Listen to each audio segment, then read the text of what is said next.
Donc, c'est quoi l'éthique? C'est pas ce qui va empêcher de développer les sciences et les technologies, c'est plutôt ce qui peut nous aider en posant quelques bonnes questions à trouver quelques bonnes pistes pour utiliser les sciences et les technologies au bénéfice de l'humain, au bénéfice de l'homme, de tout homme peut-être aussi, pas simplement de ceux qui sont des caïds dans les technologies, et si possible pour le bien, le bonheur, quoi. Hein. Et ce n'est pas une petite question parce qu'on sait très bien que les technologies, elles peuvent être utilisées pour le meilleur et pour le pire. Hein. Alors nous travaillons en fait beaucoup avec des spécialistes et des scientifiques et des technoscientifiques, comme on dit aujourd'hui, dans des gros programmes avec l'Agence nationale de la recherche scientifique, des programmes européens sur les nanobiotechnologies, parce qu'on est capable aujourd'hui, vous savez, de modifier des génomes, y compris humains d'ailleurs. Vous avez peut-être vu qu'il y avait des bébés qui étaient nés grâce à la méthode CRISPR Cas9, peut-être ça vous dit quelque chose, en Chine, là, mais bravant beaucoup d'interdits d'ailleurs. Voilà. Ces technologies qui permettent, alors là, en l'occurrence, ces bébés, ils sont nés immunisés contre le sida, ce qui peut être intéressant, à part que la technologie qu'on a utilisée, on ne sait pas du tout ce qu'elle fait par ailleurs. Elle fait des bonnes choses, mais elle peut aussi introduire des mutations qui vont se transmettre à toutes les générations futures. Donc on se dit, ça vaut quand même le coup de regarder de près ce qu'on fait. Hein. Ce n'est pas encore une fois pour aller contre la technologie, mais pour l'utiliser si possible à bon escient. Voilà, on travaille des choses comme ça, nano-biotechnologie, et puis avec des spécialistes d'intelligence artificielle et de neurosciences. Hein. Et donc, vous en avez entendu quelques-uns. J'ai compris hier qu'il y avait un exposé sur qu'est-ce que c'est l'idée. Hein. Et d'ailleurs, c'est intéressant de voir que pour avoir des bonnes idées, contrairement à ce qu'on me disait moi quand j'étais jeune, il faut laisser vivre ses émotions. Hein. Les liens entre intelligence émotionnelle et intelligence rationnelle de type scientifique sont aujourd'hui étudiés de manière bien plus fine, et ça vaut le coup. Alors, je sais que dans tous les groupes ici, la créativité est à l'ordre du jour, non? C'est ça? Alors, je vais essayer de vous montrer des exemples où l'éthique peut être extrêmement intéressante lorsqu'on utilise des technologies et qu'on essaye de faire de l'intelligence collective. Hein. Et je crois que c'est ça, non? Si vous êtes là en groupe, c'est ça qui vous intéresse. Et je me souviens, moi, de mon premier stage d'intelligence collective, où on se retrouvait donc à apprendre qu'est-ce que ça veut dire travailler en interaction les uns avec les autres, en essayant de sortir de sa coquille et de partager ses meilleures idées, si possible, enfin celles qu'on pense être les meilleures. Hein. Et puis petit à petit, comment le groupe lui-même, assisté d'ailleurs par les technologies numériques, permet de mettre en forme des projets. C'est ça que vous faites, hein, si j'ai bien compris. Hein, parce que je débarque là dans votre hall. Là, mais si j'ai bien compris, c'est ça. C'est basé, ça, l'idée que l'intelligence collective, ça va donner des choses géniales. Et c'est vrai que ça peut en donner, hein, je suis bien d'accord. C'est basé sur un grand théorème de physique d'ailleurs, que souvent on utilise sous la forme « il y a plus dans le tout que dans la somme des parties ». Et des fois, ça manque d'huile hein, quand même. Hein. Bon. Il y a plus dans le tout que dans la somme des parties. Ça veut dire que ce qui va sortir de l'interaction entre nous, dans un groupe qui fait de l'intelligence collective, ça sera plus, ça sera mieux, ça sera autre chose, ça sera complètement nouveau par rapport à ce que chacun porte. C'est ça l'idée. Hein. Alors ça, c'est vrai que dans l'évolution du vivant, par exemple, mais aussi de la matière inerte et du vivant, le physicien et le biologiste savent que c'est comme ça que notre cerveau en particulier, c'est devenu l'organe qu'on connaît le plus complexe hein, de tout ce qui a pu se produire, et que l'interaction des 100 milliards de neurones qu'on a sous la caboche, eh bien ça produit des choses assez géniales que chaque neurone ne porte pas en lui-même. Donc il y a plus dans le tout que dans la somme des parties. Quand on est entre humains, on sait très bien aussi que l'intelligence collective, ça peut donner des choses super, et puis aussi ça peut emmener n'importe où. Alors l'éthicien, il a toujours un regard critique. Hein. Moi, je me souviens, voilà, on bâtissait un projet à partir d'interactions de ce que chacun portait. Et puis, il y avait une espèce de projet qui s'élaborait comme ça, qui était visualisé numériquement.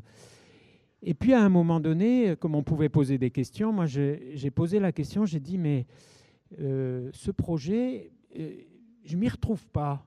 Est-ce que je suis le seul?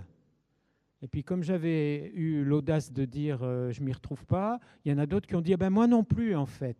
C'est-à-dire que l'intelligence collective, elle ne va pas forcément sortir un projet qui va correspondre à chacun d'entre eux. Il faut le vérifier, ça. Hein. Il faut le vérifier. C'est ça aussi l'éthique. C'est prendre du recul parce qu'il peut y avoir plus, et ça peut être un plus magnifique dans la somme des parties, dans l'interaction entre les parties plus que dans la somme des parties, oui. Mais il peut y avoir beaucoup moins aussi. Hein. Vous voyez par exemple certains débats sur Internet qui commencent bien puis qui se terminent vraiment de manière nulle, non? Et donc les interactions, ce n'est pas par définition qu'elles donnent des bonnes choses. Par contre, je crois qu'elles peuvent donner d'excellentes choses si on les vit justement avec éthique, c'est-à-dire si on prend du recul, est-ce que ça nous correspond? Est-ce que ça a du sens ce qu'on fait? Est-ce que ça a du sens ce qu'on vit? Et voilà, moi je trouve que ces questions-là, elles sont excellentes parce que sinon on est emporté dans une spirale fantastique qui nous déborde totalement. Alors au début c'est un jeu, on trouve que c'est super parce que voilà. Puis à un moment on se dit mais qu'est-ce que je fais dans ce truc et comment je m'y retrouve quoi. Hein. Donc la prise de recul, et c'est pas parce qu'on est des individus en interaction qu'il ne faut pas faire attention à chacun des individus justement. Hein. Et souvent d'ailleurs vous avez, peut-être vous voyez comme moi, c'est souvent des minorités qui portent les idées les plus fortes et celles qui vont... C'est souvent des minorités qui ont apporté le plus à l'humanité. Hein. Après, elles sont devenues majoritaires, mais au début, elles étaient minoritaires. C'est souvent des gens... et en écologie, par exemple, on l'a vu. Hein. Moi, je suis plus âgé que vous. Je l'ai vu au début. On disait, qu'est-ce que c'est ces doux rêveurs. Et puis aujourd'hui, on dit, mais c'est pas possible. On va droit dans le mur si on prend pas soin de cette nature. Et pas simplement de la nature environnementale, mais de la nature humaine aussi, d'une certaine manière. Voilà, ça c'est des choses qu'on essaye de travailler, et quand les technologies conduisent à cela, alors on va avoir à s'habituer à vivre avec des robots, par exemple. Hein, mais vous n'y êtes pas encore plus... Alors ceux qui sont là pour les démonstrations, ils sont sympathiques. Hein.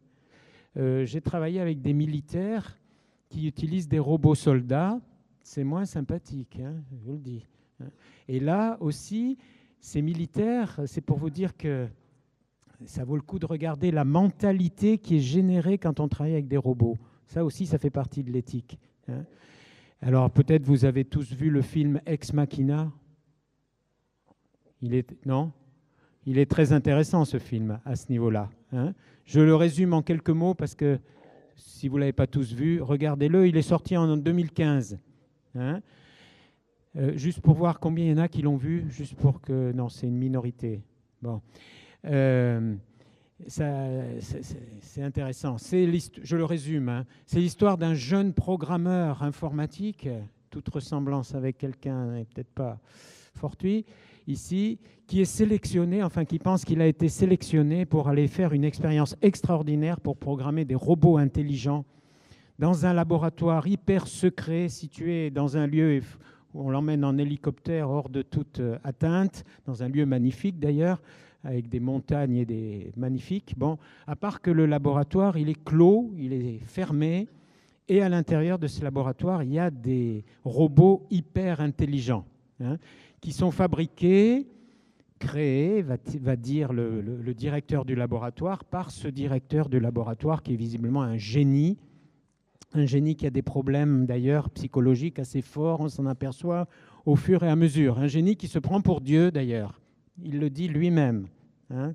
C'est très intéressant parce que, alors c'est un film de science-fiction qui caricature les choses, mais justement, ça fait comprendre. Le jeune homme le jeune programmeur qui arrive, qui a l'air d'être un gars très bien, super, il arrive dans cette ambiance-là.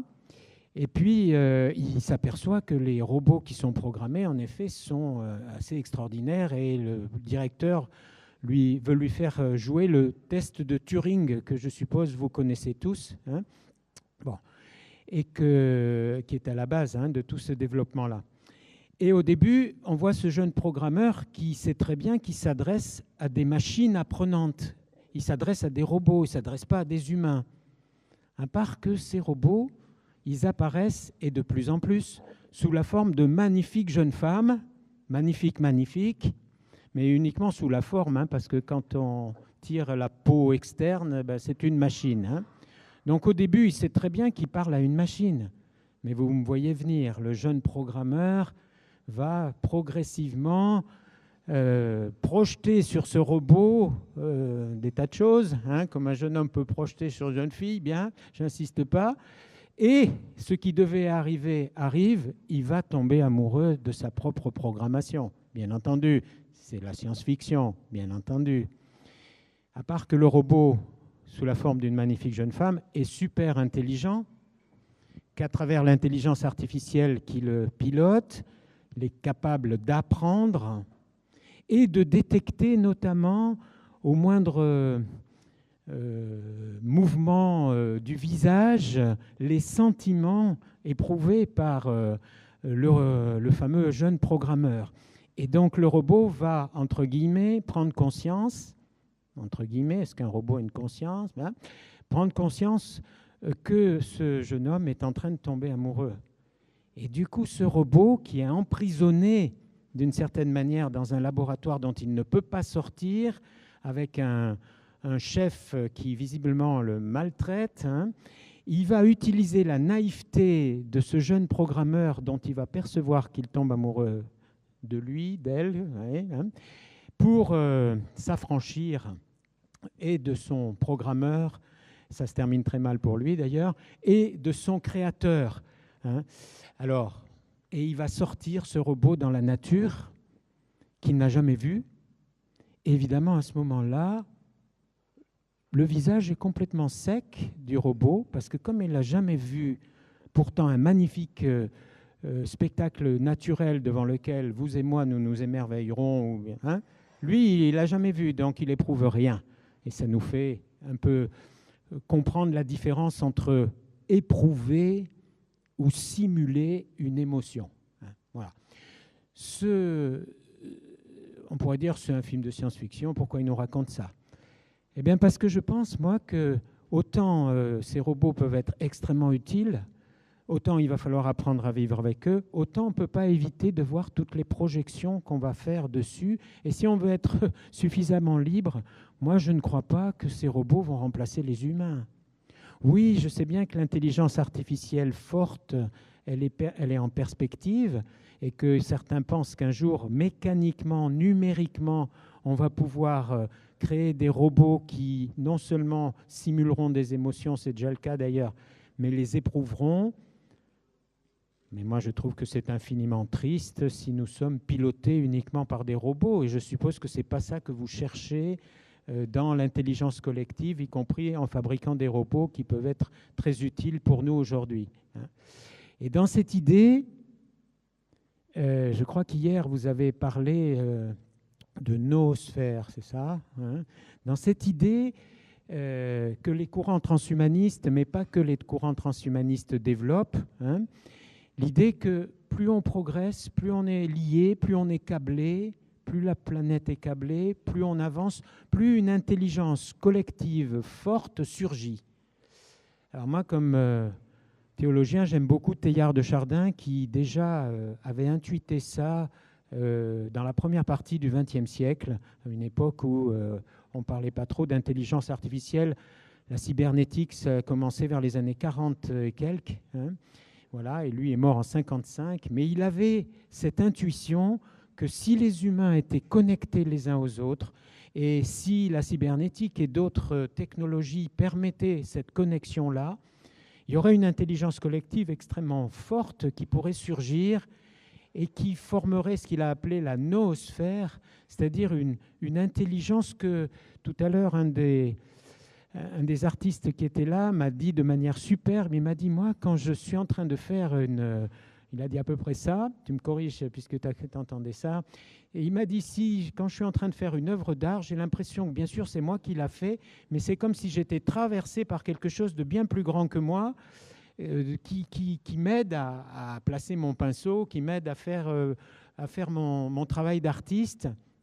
Cette idée que il y a une intelligence collective, certains disent une super intelligence, hein, qui nous précède finalement, qui nous attire, qui nous appelle et qui peut nous engendrer nos propres capacités. Voilà. Ça, c'est ce qu'on appelle la noosphère.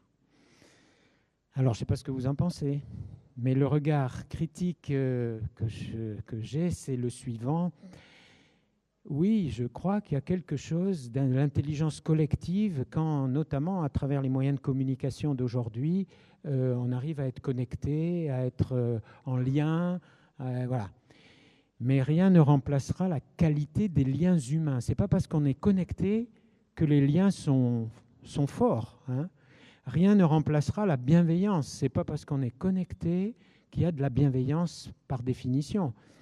Et c'est capital parce qu'on a vu déjà dans l'histoire des gens qui étaient attirés comme ça par des idées géniales et ça a donné des choses terrifiantes dans les dictatures et dans les... Voilà.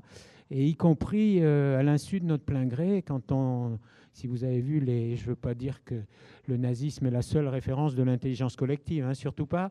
Mais quand on a regardé de près ce que disaient beaucoup de SS qui passaient devant le tribunal, ils disaient qu'ils avaient été pris finalement dans une espèce de spirale. C'était des gens super, en fait, pour la plupart. Il y avait des fous, il y avait des gens terribles.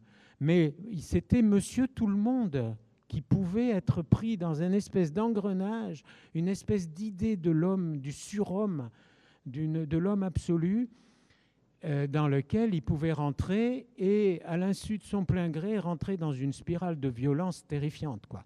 Alors, je ne veux pas dresser un tableau noir, hein, mais c'est pour dire que c'est notre propre responsabilité, me semble-t-il, personnelle et collective, là aussi, de faire en sorte que dans cette noosphère qu'on est en train de construire et qui, de fait, peut être géniale, hein, ça je le crois, et que les technologies peuvent largement favoriser, ça je le crois, c'est pas automatique, quoi. C'est aussi notre responsabilité, c'est ça l'éthique, hein. C'est notre responsabilité de citoyen avec des convictions qui peuvent être très très différentes, bien entendu, très plurielles, hein. Il ne s'agit pas d'imposer une conviction, et ici ce n'est pas mon cas, hein. Très plurielles. Sinon, qu'est-ce qui se passe? Soit vous avez quelques leaders qui se prennent pour des dieux, comme dans le film Ex Machina, et ça donne des fous, hein, très souvent, et malheureusement l'histoire en est remplie. Ou bien alors, c'est la démocratie, et la démocratie participative, celle-là, elle peut être extrêmement intéressante pourvu qu'il y ait quelques bonnes règles de contrôle, au beau sens de ce terme, pour voir ce qu'on devient, ce qu'on a envie de devenir. Et là, ce ne sont ni les sciences, ni les technologies, aussi géniales qu'elles soient, qui nous donneront ça. C'est notre propre responsabilité personnelle. Je vérifie l'heure parce que tu m'as donné une commande. Oui, c'est encore 5 minutes. Et c'est ça qu'on fait en éthique. Et moi, je crois que plus les utilisateurs des sciences et des technologies, comme l'intelligence artificielle, comme les neurotechnologies et comme les nanobiotechnologies, plus on sera formé à l'éthique nous-mêmes, plus on aura un regard citoyen, plus il y aura une performance qui alliera performance technologique à performance éthique. Ce n'est pas antinomique. Quand l'éthique arrive comme la dernière roue de la charrette, une fois que tout est fait, bon, bah, c'est des vœux pieux, si je puis dire ça, hein. Si c'est de l'intérieur qu'on est conduit, alors après, c'est pas facile collectivement de se mettre d'accord, c'est quoi notre bien commun, c'est quoi qu'on a envie de construire. Oui, bien sûr, ça c'est tout un travail, c'est pas évident, mais c'est capital, me semble-t-il. Sinon, on peut aller vers n'importe quoi, alors que ça part d'un très bon sentiment. Vous voyez,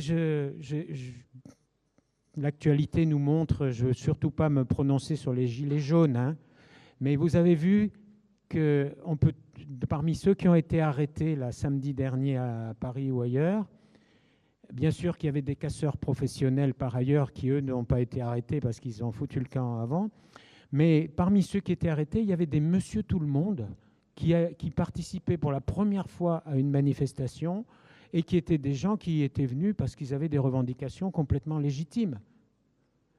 eh bien, ils se sont fait entraîner collectivement dans de la violence, et parfois extrêmement forte, j'allais dire à l'insu de leur plein gré, quoi. Ça aussi, je pense qu'il faut qu'on soit extrêmement vigilant, parce que la violence, malheureusement, elle est hyper présente, elle aussi. Donc, ce n'est pas une leçon de morale que je veux faire là, hein. C'est simplement, je vous le dis à vous, mais je me dis à moi, plus on aura conscience et du recul et une forme de sagesse, quelles que soient nos sources d'inspiration, plus notre créativité, elle pourra être vraiment au service d'eux, plus nos interactions, parce que nos interactions, ce n'est pas simplement des interactions d'idées, c'est des interactions d'humains avec toute leur sensibilité. C'est pourquoi je crois beaucoup au rôle des artistes, moi, hein, travaillant avec des scientifiques, avec des technoscientifiques, parce qu'ils nous font voir ça autrement. Des poètes, des philosophes, c'est pluridisciplinaire. Et d'ailleurs, bravo d'avoir invité des gens d'origine très différentes, y compris un théologien, ce qui est incroyable. Bravo Flavien. Qui, en tout cas, pourront nous apporter des vues suffisamment plurielles pour qu'on ne se fasse pas absorber par quelque chose de l'ordre d'un monopole et qu'on y trouve notre liberté et notre créativité joyeuse, j'allais dire, parce que c'est aussi ça qui donne du bonheur, c'est quand on peut créer de manière joyeuse ensemble, hein. Et en effet, il peut y avoir plus dans le tout que dans la somme des parties. En effet, on est dans une époque que je trouve fantastique aussi, beaucoup moins coincée que lorsque j'avais 20 ans, je dois le dire. Et pour le meilleur et pour le pire, c'est notre responsabilité que ce soit pour le meilleur, me semble-t-il. Voilà ce que j'avais envie de vous partager, et bon après-midi.